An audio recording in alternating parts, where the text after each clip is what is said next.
Throwaway, I'm a single dad. And I made the biggest mistake of my life. Part 1. I don't usually post on Reddit. I lurk. I read your stories, the drama, the weird coincidences, the am I the *** hole threads. But I never thought I'd be here, typing this out on a throwaway account because I'm not sure what else to do. I don't even know if I want advice, or just someone to tell me I'm not the monster I feel like right now. I'm a single dad to an 8-year-old girl named Emily. She's my whole world.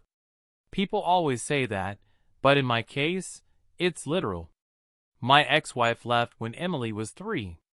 I got full custody because, long story short, she didn't really want to be a mom. She moved across the country, calls once a year, maybe.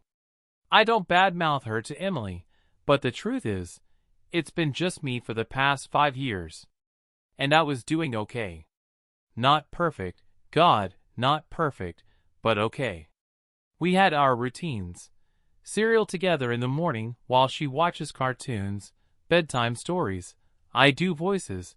And yes, she laughs at how ridiculous they are, walks to the park on Saturdays. I work as a mechanic, so money isn't amazing, but we get by. I thought I was a decent dad. Until 2 months ago. It started small. That's the thing.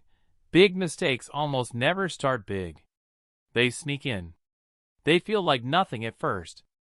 Emily came home from school one day with a crumpled permission slip for a special after-school program. She told me it was some new club they were trying out. STEM stuff, building little robots, experiments, that kind of thing. She was excited. I mean, bouncing off the walls excited. Problem. The program was on Wednesdays and Fridays until 5:30, and I usually pick her up right after work at 3:15. My shop is small. My boss, nice guy, but not the flexible type, already puts up with me ducking out for school events. I didn't want to push it. But Emily's face when she talked about it. I couldn't say no. So I said I'd figure it out. Best dad ever, she said, hugging me so hard my ribs popped. Yeah, that's me. Best dad ever. I arranged for one of the other parents, a woman named Karen, yeah, I know, but she's actually nice, to pick Emily up on those days and drop her at home. Karen's son, Oliver, is in the same class. Problem solved. For a while it was fine. Emily came home talking about circuits and solar-powered cars and a volcano that didn't explode but looked cool anyway. She seemed brighter, happier. I was proud. Then I met him. The club was run by a volunteer named Mike. Early 40s, clean-cut, the type of guy you'd expect to see coaching Little League. I met him when I stopped by to pick Emily up myself one Friday. He seemed friendly, maybe a little too friendly. You know when someone gives off this vibe, that they're trying just a bit too hard? That was him. Still, I brushed it off. Not everyone's social radar works the same. But after that day, Emily started talking about Mike a lot. Mike says I'm really good at building stuff. Mike says I should be an engineer when I grow up. Mike says he can show me how to fix your car. I should have been happy she had a mentor. I should have just trusted it. But there was something in my gut. Some flicker of discomfort I couldn't name.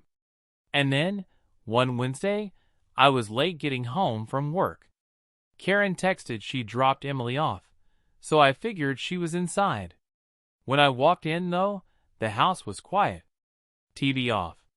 No sound of her singing to herself like she usually does when she plays.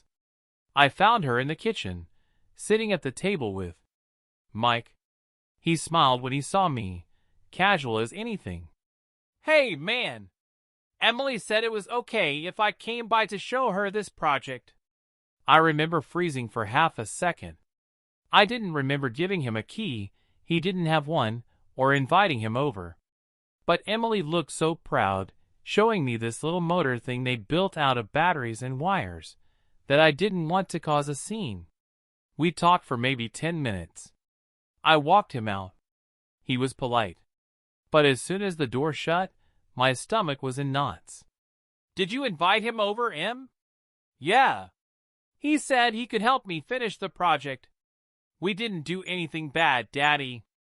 I told her I wasn't mad, but next time she needed to tell me before bringing someone home. She nodded, but she looked confused.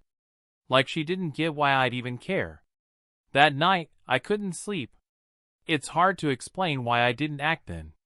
Part of me didn't want to be the overprotective, paranoid dad. Another part didn't want to upset Emily. She was finally so happy, and I didn't want to take that away. But over the next couple weeks, Mike kept popping up, dropping little hints about how he could help with things. Once, when I was picking Emily up, he mentioned he lived just a few streets away and said, "If you ever need a sitter, I'm around." I laughed it off, but my mind was already building scenarios I didn't want to think about. Then came the mistake. I was scheduled for an emergency job at the shop one Friday. Car wouldn't start. Customer furious, boss desperate. I couldn't get out of it. Karen was out of town. My sister lives an hour away. I was running through my list of babysitting options and coming up empty. And then Emily said, "Mike can watch me." Every instinct screamed no. But she was looking at me with those big eyes, and the clock was ticking, and I was already late. So I called him. "Sure, man, no problem," he said.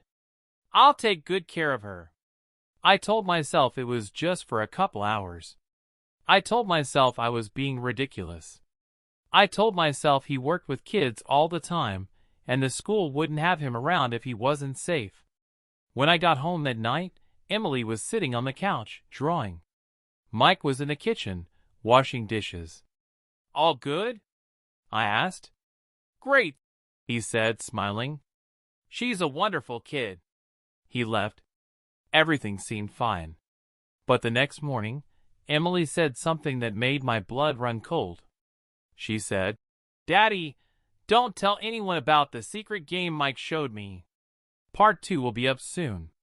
I need a minute before I write the rest." Throwaway, I'm a single dad. And I made the biggest mistake of my life. Part 2. When Emily said those words, "Don't tell anyone about the secret game Mike showed me," I swear my brain just stopped. Like someone had cut the power. I remember sitting there at the breakfast table, holding my coffee mug, staring at her like she'd just spoken another language. My mind was doing somersaults. I wanted to scream, to grab the phone and call the police right then. But she was looking at me so innocently, like she had no idea why I'd just gone pale. What game, sweetie?" I asked, trying to keep my voice level. She hesitated, eyes flicking down to her cereal. "Mike said it's just for special friends. If I tell, it's not fun anymore." I felt my chest tighten. Every warning I'd ever heard about predators, grooming, all of it was suddenly pounding in my ears. My gut was telling me to act now, but my brain was whispering, "Don't scare her. Don't make her shut down." So I asked gently, "Can you tell Daddy about the game? I won't be mad. I promise." She thought for a long moment. Then she said, "It's just pretend. We pretend we're spies. And we have to keep secrets. Like if we're hiding treasure or codes. Mike said it's good practice." It could have been innocent. Kids play pretend. But there was something about the way she repeated keep secrets that made my skin crawl. I told her we don't keep secrets from each other. Surprises, sure, but not secrets. She nodded, but it was the kind of nod that says, "Okay, Daddy," but doesn't mean agreement. The rest of the day, I was on edge. I couldn't shake the feeling. That night, after she went to bed, I did something I've never done before. I went through her backpack. I know some parents do that all the time, but I've always tried to give her a sense of privacy. This felt wrong, but I needed to know. In one of the side pockets, I found a folded piece of paper with a bunch of numbers and symbols written on it. Looked like random scribbles to me. But at the bottom, in a kid's handwriting, top secret.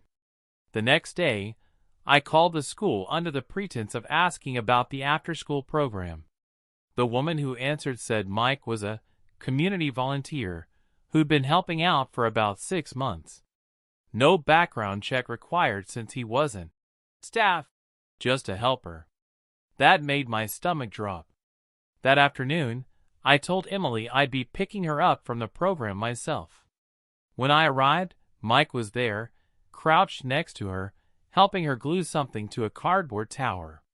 He smiled at me, and for the first time, I didn't smile back. On the way home, I tried to bring it up again. "So, about the secret game." She cut me off. "Mike said you'd get mad if you knew." That was it for me. Alarm bells blaring. I told her firmly, "You can tell me anything, Em. Anything. I will never be mad at you for telling the truth." She didn't respond, just stared out the window. That night, I decided I was going to have a direct conversation with Mike. No more passive crap. I wanted him to know I was watching. I wanted him to feel the heat. I showed up at the school on Wednesday before the program ended. Walked right into the classroom where they were working. The look on his face when he saw me, not fear exactly, but annoyance. Like I'd interrupted something important. "Hey, Mike," I said, keeping my voice casual. "Got a minute?" He stepped outside with me. "What's up?" "I just wanted to make sure we're on the same page. I appreciate you helping out with Emily, but I don't want her keeping secrets from me. Ever. You understand?" He chuckled. "Of course, man. Kids just like to play pretend." "Yeah," I said, "but let's keep it to pretend that doesn't involve hiding things from her dad." For a moment, something flickered in his eyes. Not guilt. Not embarrassment. Something colder. Then he smiled again. "Got it." I left feeling unsettled. I'd expected him to be defensive, maybe even apologetic. But that calm, easy tone, it was like he knew I couldn't touch him. Over the next week, I made sure Emily was never alone with him. I arranged my schedule so I could do all pickups myself. And it worked until Friday. That Friday, I got stuck behind a wreck on the freeway. By the time I got to the school, it was almost 6. The classroom was empty. I found the janitor who said, "Oh, Mike said he'd walk Emily home since you were running late." I swear, my vision went black for a second. I sprinted the 4 blocks to our house. Front door was unlocked. Inside, the TV was on. No Emily. I tore through the rooms, bedroom, bathroom, backyard. Nothing. And then I heard laughter from the garage. I yanked the door open. Emily was sitting on the floor, wearing a blindfold. Mike was kneeling in front of her, holding something small and shiny. When he saw me, he froze. "What the hell is going on?" I shouted. He held up the object, a toy compass. "We're playing the spy game." I stepped between them. "Out. Now!" He looked like he might argue, but then he stood, smiled, again with that smile, and said, "Your kid's got a great imagination. See you around." When he left, I slammed the door and locked it. I sat Emily down and told her, as gently as I could, that Mike was not allowed near her anymore. She cried, begged me not to make her quit the club, said I was ruining everything.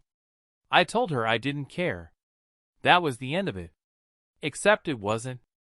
That night, I got a text from an unknown number. "You're making a mistake. She needs this."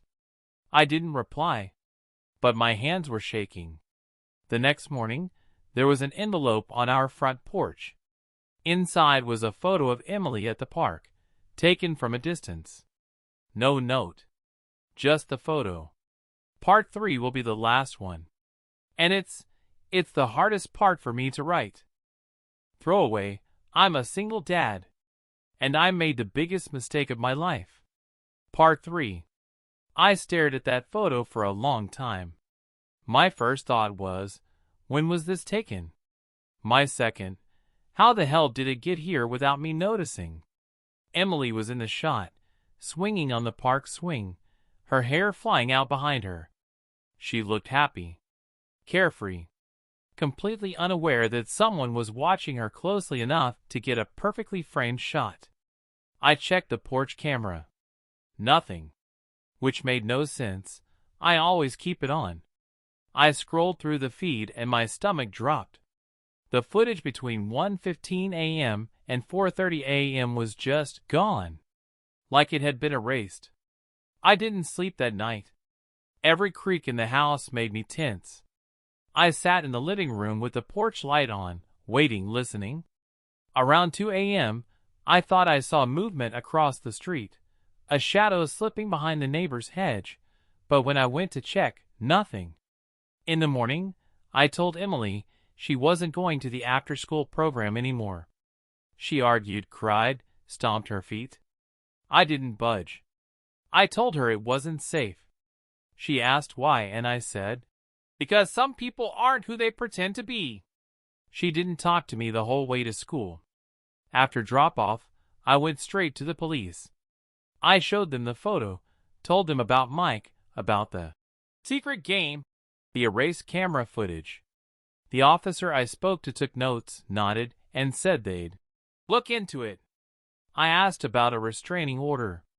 They said it'd be hard to get without proof of an actual crime. Proof. Like a photo of him with her blindfolded wasn't enough. They told me to call 911 if I saw him near her again. That was it. I started walking Emily to and from school every day. No more buses, no more pickups by other parents. I rearranged my work schedule, pissed off my boss, and took the pay cut. I didn't care. Every time we left the house, I scanned the street. Every time we came home, I checked the locks twice. 2 weeks went by. No Mike.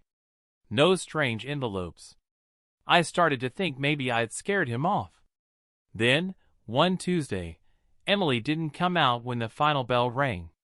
I waited 5 minutes, then 10. Kids streamed out, parents waved, the crowd thinned. No Emily. I ran inside. Her teacher said she'd left with her uncle. I don't have a brother. Neither does my ex. I don't even remember crossing the parking lot. I just know I was in my truck, driving like a maniac, checking every street around the school. My mind was pure static. Images of her in that garage. The photo. The erased footage. I spotted them 3 blocks away. Mike, walking fast, holding her hand. She wasn't struggling, but she looked confused. Like she didn't understand why I was there. I slammed the truck to a stop, jumped out, and yelled her name. Mike froze. Emily turned. And then, I'll never forget this, he smiled at me. Not surprised. Not afraid. Just smug. Like I was late to my own defeat. Emily, come here! I shouted. She hesitated for half a second. Then she ran to me. I put her in the truck, locked the doors, and turned back to him. If you ever come near her again, I'll... He cut me off. You think you're protecting her, but you're just keeping her from something she needs. You'll see. I called the police right there. They came, took statements. Mike was calm the whole time, telling them I was overreacting, and that Emily had invited him to walk her home. Without hard evidence of a crime, they let him go, again. That night, I barely spoke to Emily. I didn't know what to say. I kept replaying that smile in my head, over and over, until it felt burned into me. The next morning, she was gone. I woke up at 6 a.m. to an empty bed. Her bedroom window was open. No note. No sign of forced entry. I called 911. Within an hour, there were patrol cars, detectives, neighbors outside. They questioned me, my sister, the school staff. They put out an Amber Alert. It took 37 hours to find her. They found them in an old RV park behind an abandoned warehouse 10 miles away. She was physically fine, unharmed, they said. But when I saw her, she didn't run to me. She just looked at me, quiet, like she wasn't sure which version of me she was getting. Mike was arrested on charges I'm not allowed to detail here because the case is still active. But I can say this. They found evidence on his devices. A lot of it. In the days after, I kept replaying that Friday. The day I let him babysit. Just for a couple hours. That was the door I'd left open. That was the moment I'd made the biggest mistake of my life. Because that's when I'd given him permission. The police think he'd been grooming her for weeks before I caught on. That the secret game was just the beginning. And that, once I cut off his access, he decided to take her outright. I keep thinking, if I'd listened to my gut the first time I felt something off, if I'd pulled her from the club right then, if I'd been willing to be the paranoid dad earlier, maybe none of this would have happened. But I didn't. I let convenience win over instinct. I let her happiness in the moment blind me to the danger. And I'll live with that forever. Emily's in therapy now. I am too. She doesn't talk about Mike much, which the counselor says is normal. Sometimes, though, I catch her looking at the garage door like she's remembering something. And every time, my chest tightens until I can barely breathe. I don't know if I'm posting this for advice or as a warning. So if you're a parent and your gut tells you something's wrong, listen. Be the paranoid one. Be the overprotective one. Be whatever you have to be. Because the alternative is waking up to an empty bed. And that's a nightmare you don't ever wake up from. Edit. For everyone asking, yes, he's still in custody. Yes, we have a restraining order now. Yes, the school has completely overhauled their volunteer policy. But none of that changes what happened.